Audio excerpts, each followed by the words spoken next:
what can I tell you? It's a good, the bad, and the ugly kind of situation. You know, Andor is still relatively good. House of the Dragon is really good now. It's getting pretty interesting. Rings of Power is becoming increasingly shit, if that was possible. And there's She-Hulk.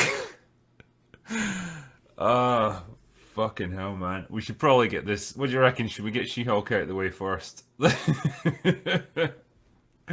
This show, man, has become like my own personal trial of endurance. Um, I have seen shit in my life. Like I have seen garbage TV shows, but this is up there with the worst of them. And every week it gets worse somehow. Shock, indeed, yeah. That's what people in chat are saying. I mean, okay.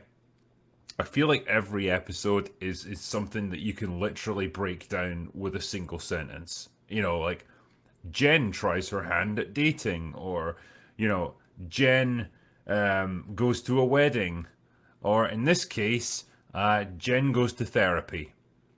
Uh, what is this show? All right. So, I mean, the gist is that she met a dude at the wedding in the previous episode, and she starts dating him, and they go on a couple of dates and hit it off, and then she sleeps with him, and then he ghosts her, and she's trying to decide whether or not she should text him because she's wants to know what's happened, and that is essentially the first half of the episode. It's just Jen looking at her phone, waiting for waiting for a guy to text her. Fucking gripping stuff.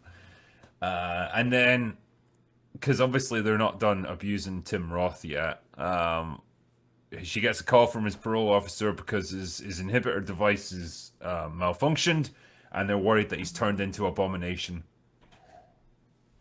And because apparently his excuse is they don't have enough resources to send a full squad of police up to, you know, to apprehend him just in case he is Abomination. The guy wants her to go along as backup because she can turn into the Hulk. And I just thought, really, you don't have the I can't believe I'm trying to analyze this.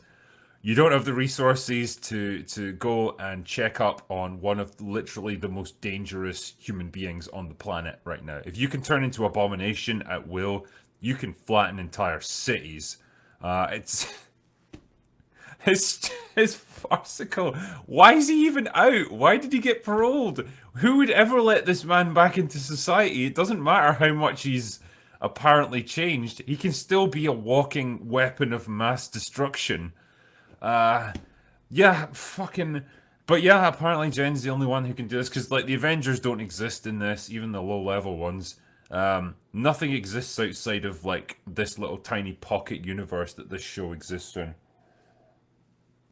So she goes along, and a bunch of like superheroes or supervillains or something are living at this retreat with Emil Blonsky. And one of them trashes her car in the middle of a fight, so she's trapped there until a truck can arrive, and so she spends time with them and basically does like a group therapy session with them.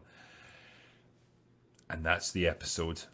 She has to learn to accept herself for being Jen, and that she's actually likable, which is really debatable at this point. But fuck me, that's the gist of this one. Fucking nothing happens, which I think you can apply to basically every episode at this point. I feel so bad for Tim Roth, man. I mean, he's in full on like I don't doesn't give a fuck mode. Like his acting is just I'm checked out. I'm literally gonna fax in my performance on this one.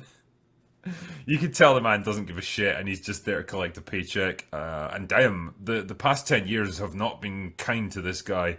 He seems to have aged about 30 years since he did Hulk. But anyway, be that as it may, yeah, it's just she does a group therapy session and gives a heartfelt speech about how she wants to be Hulk because Hulk is awesome and gets her lots of attention and advancement in her career because she's literally that shallow and superficial. That is all she cares about in life. It's not about helping people. It's not about being a hero. It's not about using her powers for any kind of tangible good. It's just about her. It's all about her. You know, getting more stuff, getting a better job, getting people to like her. And that's all you get from her. She is legit one of the least likable characters I think I've seen on TV. And that's up against Galadriel, you know. I mean, Galadriel takes the crown, but you know, Jennifer Walters is pretty far up there. And I actually, you know what? I'm going to say this. I feel kind of bad for Tatiana Maslany, right? Because I think she's actually a good actress beneath all this. I can't believe I'm saying that, but there it is. I think she's probably a good actress. It's just she's got absolute garbage to work with, and nobody can make this character likable. But you can see that she's kind of trying at times, and I'll give her credit. Like, and that's you know that's about as far as I can go in terms of praising this show. Like, she's trying. Bless her little heart.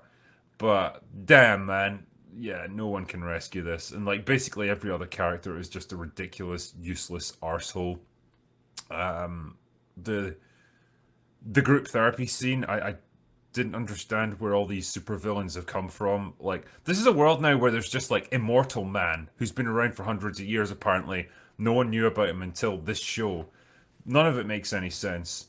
The best I can say is well that, but also they didn't ruin Daredevil because he hasn't been brought in yet, and like literally that's all they got at this point. Everyone's waiting for Daredevil to show up, and they're waiting to see how the show ruins him. I think they'll save it for the finale because like that's the only thing that's going to keep people watching. But holy fuck, it boggles the mind that a show like this actually got commissioned. It's a travesty and it's an absolute insult to the very concept of entertainment and storytelling. Can't wait to review it. Jesus.